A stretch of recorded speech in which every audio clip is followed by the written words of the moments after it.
ఇంకా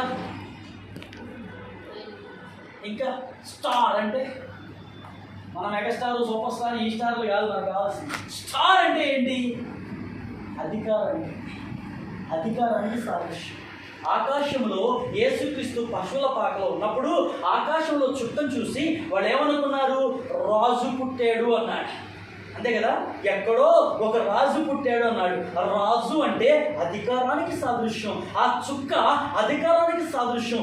దేవుడు ఒక్కొక్కరి మీద ఒక్కొక్క అధికారాన్ని ఇస్తాడు మనకి. అంటే ఈ తాడిగడప మీద అంతటి మీద జ్యోతికి అధికారం ఇస్తాడు దేవుడు. ఎప్పుడు 5 గుణ లక్షణాలను నువ్వు ఈ నియోజకవర్గం అంతటి మీద అధికారం ఇస్తాడు నాకు. ఎప్పుడు ఆ 5 లక్షణాలని కాపాడుకున్నప్పుడు ఒక స్టార్గా నిలబెడతాడు. ఇహలోకములో నువ్వు సంపాదించుకున్న ఏ స్టార్లు ఎక్కడ నిలబడవు, కానీ దేవుడు మనకిచ్చే స్టార్ ఉంది చూసారా, అది నిరంతరం నిలబడుతుందండి. దానికి మరణం అనేది లేదు. కాబట్టి ఆ ఆత్మ సంగములతో చెప్పుచున్న సంగతులు చెవిగలవాడు వినుగాక.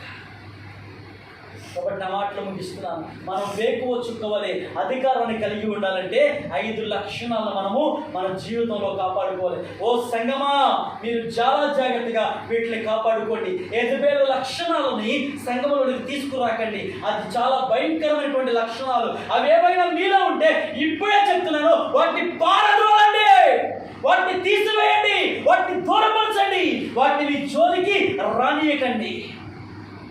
కానీ నేడున్న సంఘాలన్నీ అలాగే ఉన్నాయి. ఈ తుయితర సంఘములో యెజబెలు ప్రవర్తన ఎలా ఉందో నేడున్న సంఘాలన్నీ అలాగే ఉన్నాయి. మందిరానికి ఎవరండి ఫ్యాషన్గా వచ్చేది? జుట్టంతా ఎలబోసుకొని, ఏమండి ఇక్కడ దాకా జాకెట్లు వేసుకొని, నానా రకాలైనటువంటి లిప్స్టిక్లన్నీ మొఖాలకు పూసుకొని, మూతులకు పూసుకొని. దేవుడు అడుగుతున్నాడు ఇవన్నీ కావాలని? ఇదంతా దేవుడికి ఇష్టమైన పనా? దేవుడి వేవి చూడ. అందుకనే బైబిల్లో రాయబడిన మాట, దేవుడు మనుషుని పైన ఉన్నటువంటి రూపాన్ని చూసేవాడు కాదు. ఈరోజు పరిశుద్ధాత్మ దేవుడు మనతో మాట్లాడుతున్న మాట, మన హృదయ అంతరంగములను దేవుడు పరీక్షిస్తున్నాడు, పరిశోధిస్తున్నాడు. కాబట్టి ఆయన పరీక్షలో కనుక మనం నెగ్గాలి అంటే మనము దేవుడికి వ్యతిరేకమైన ఏ పనులు, ఏ క్రియలు కూడా మనలో ఉండలే. ఆయనకి ఇష్టమైన బిడ్డగా ఉండాలంటే ఆయన మనల్ని ఎలా సృజించారో, ఏవైతే ధరించుకోమన్నారో ఎలా ఉండాలో. మీరు ఇంటికి వెళ్ళిన తర్వాత తిమోతి పత్రిక చదివితే అందులో చెప్తున్నాడు స్త్రీ ఎలా ఉండాలో, భక్తి గల స్త్రీ ఎలా ఉండాలో అందులో చెప్తున్నాడు. కాబట్టి వాళ్ళని పోలి మీరు నడుచుకుంటూ దేవుని రాజ్యానికి వారసులు కండి. ఇది దేవుని యొక్క మాటలు. ప్రియతర సంగమా, 5 లక్షణాలు ఆ రోజుల్లో నీకు చెప్పాను. నేడున్న సంగమా, అదే 5 లక్షణాలు మీరు కూడా కలిగి ఉండండి.